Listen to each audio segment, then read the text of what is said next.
The Town Council Public Forum begins at 6:46.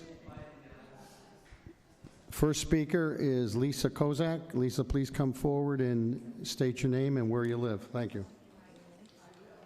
I will tell them the correct pronunciation. Yeah, we're going to do 3 minutes, okay? It's Kasak, K-A-S-A-K. I apologize. It's Okay. Kasak. I live at 50 Birdseye Street in Stratford, and it will not take me long because what I'm going to do is repeat the same thing that I said 1 month ago and the same thing that I said a year ago.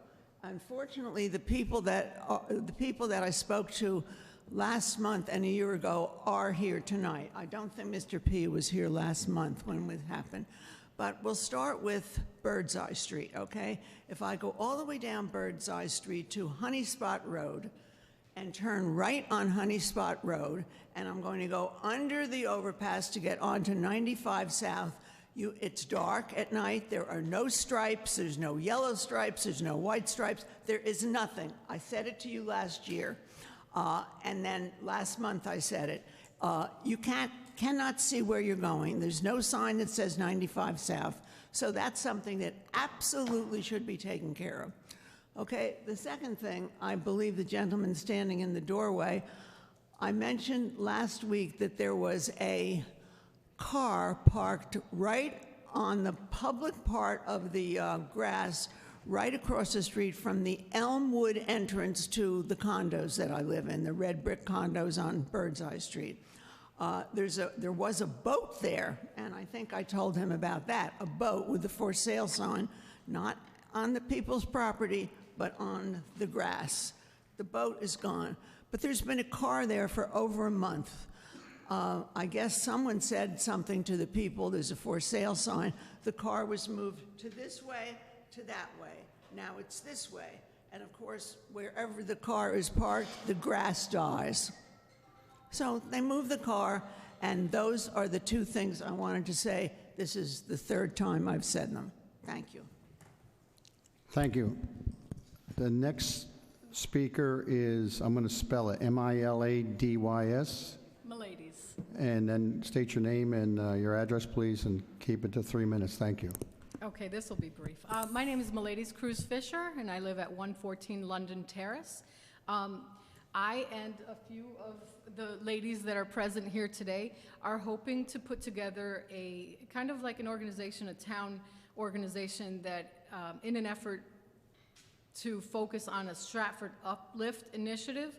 And this is in addition to the Beautification Committee. I know that we have that already in place, but we're hoping to, our goals are to come together as a community to show that we care about our neighborhood and take great pride in where we live, demonstrate respect for our fellow neighbors by maintaining the spaces that each of us occupy and frequent, encourage all to propose solutions to any community blight issues, volunteer in community improvement projects as often as possible and permissible, and encourage brainstorming in a positive manner. And we're hoping to work together in conjunction with the Blight Officer, Public Works, the Mayor, and anyone else who is interested in getting involved, because we feel that Stratford just needs some sprucing up.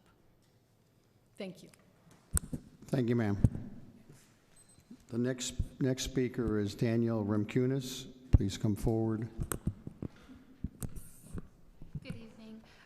I'm a resident. I've been a lifelong resident. And thank you. Can you hear me better now? Your address, please. 145 Dawn Drive. Okay. And I'm in your district, 9th District. I just wanted to talk about the abatement plan. I'm opposed to it. An investment of $100,000 on a 25-unit housing rental property is about $4,000 per unit. That could be a new bathroom, could be a new kitchen. My main concern is for the children of Stratford. I'm an educator, a long career as a math teacher in another district. I don't know if the council is aware of it, but Stratford was recently identified as receiving a B-, overall grade of B- for our schools here. They did a ranking of districts in the state. They ranked 87 schools. We didn't even make the rankings. The only town neighboring us that spends more is Milford, and they were ranked much higher than we were. And if we give this abatement, 100% no real property taxes for people who spend about $4,000 a unit, improve these.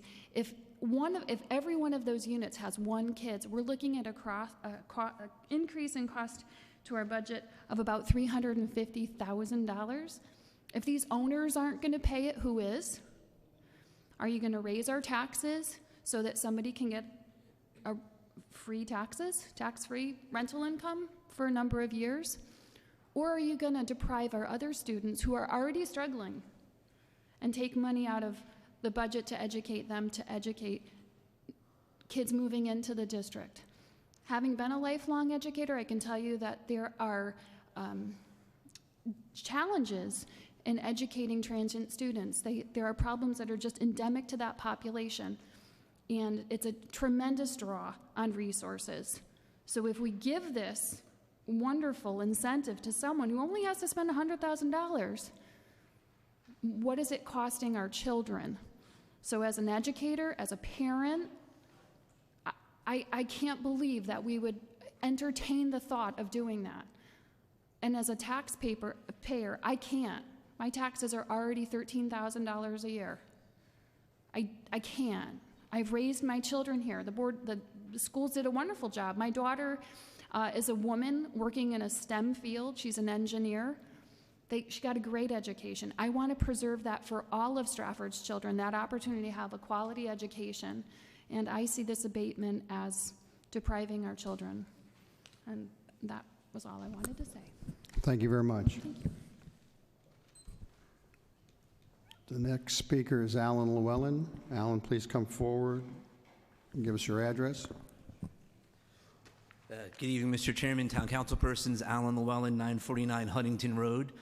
Before I get to what I really came here to talk about, it's a rare night when there's kind of no Stratford High School change order business before the Town Council, so I always felt like it would be kind of self-serving to thank you all and then an hour or so later, ask you to start approving change orders or other pieces of business. So I just wanted to thank you all. It's been going great with the project. It continued from the same pace and same manner in which it was in when I was serving on the council, so I appreciate you all for your support.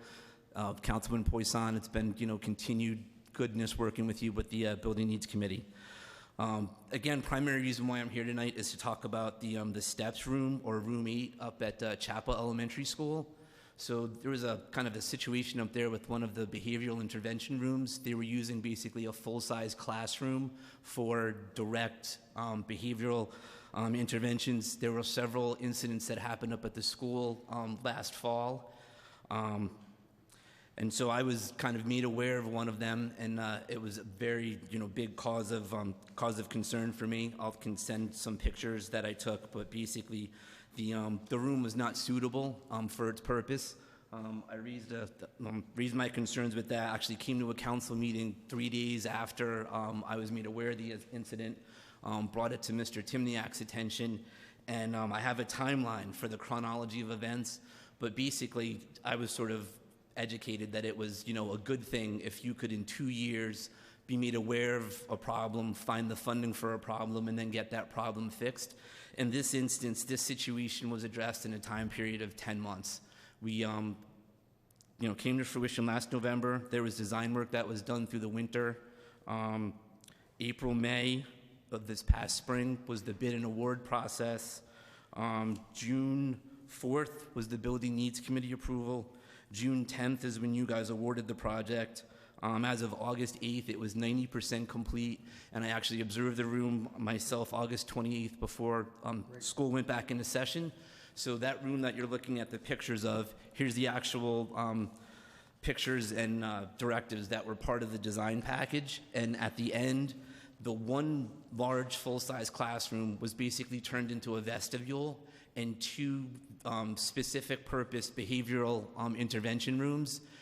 And it's a tremendous world of difference between what it was to what it is now. If any of you have an opportunity, definitely go up there, touch base with the principal. They'll let you take a look around. So I just wanted to thank you all for hearing the concern, moving swiftly and aggressively to get that taken care of. As you know, I'm a special needs parent, so the various special programs that exist for students in town are important. And so thank you for addressing the issue once it was made known to you. Thank you, Mr. Llewellyn. The last speaker we have is Mr. Rimkunis. Please come forward and tell us where you live.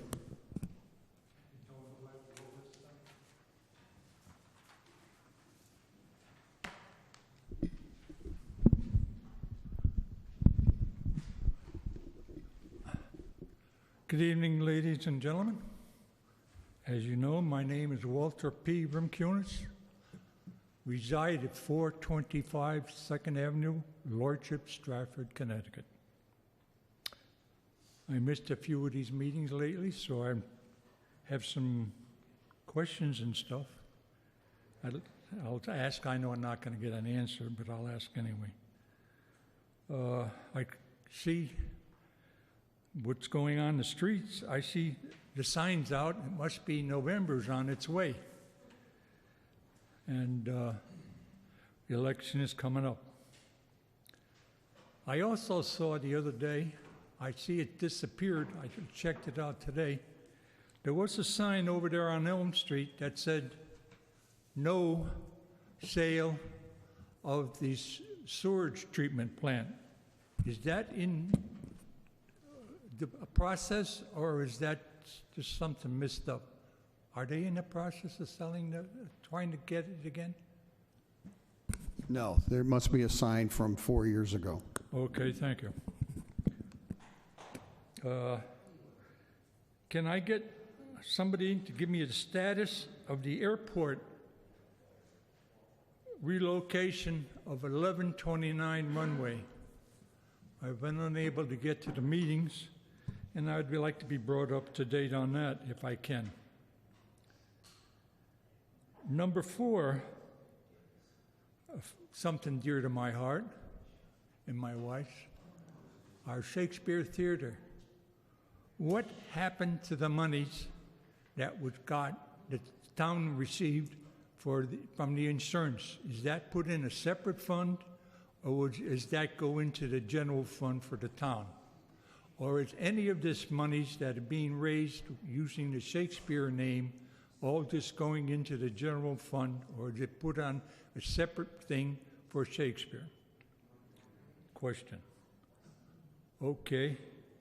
Another one I got here, I seen it in your thing. My daughter-in-law spoke about it. This tax abatement stuff. If I build a house here in Stratford, which I did, within 6 months after I built it, I got a tax bill. And I've been paying taxes on that ever since. I look here now, these guys that are out to make money on the properties get tax abatement. 100%, 100%, 100% for 3 years, no taxes. 70% exemption, 60%. God, I'll be long gone before half of these people are going to be paying taxes on it. I'll get no gain. What the heck, they're going to be making money and I'm not. Makes me envious. There's so many things. They're going to be utilizing all our facilities in town and not paying anything to support it. Police, fire, emergency, public works, school system, as my daughter-in-law said. If you're going to kick these places over here on Ferry Boulevard, 71, that's 71 kids more coming in and not being paid the town for it. Who's going to pay for it? Us suckers, us people who pay our taxes right from the beginning. They're putting up properties over there. They put it up the property, and they don't have adequate parking. I know the buzz just went off. I'll get off here. Okay, thanks. Okay. They don't have adequate parking. Where are they going to park? Are they going to park on Willow Street, Homestead, over there at the restaurant? I forgot the name of it. Blue Sky, whatever. But anyway, that's something to think about. You're giving away too much to these people that want to come in and utilize our facilities here in town. I hope you're good. Thank you, Mr. Rinkunas. Before I adjourn the meeting, is there anyone that came in late and wants to speak?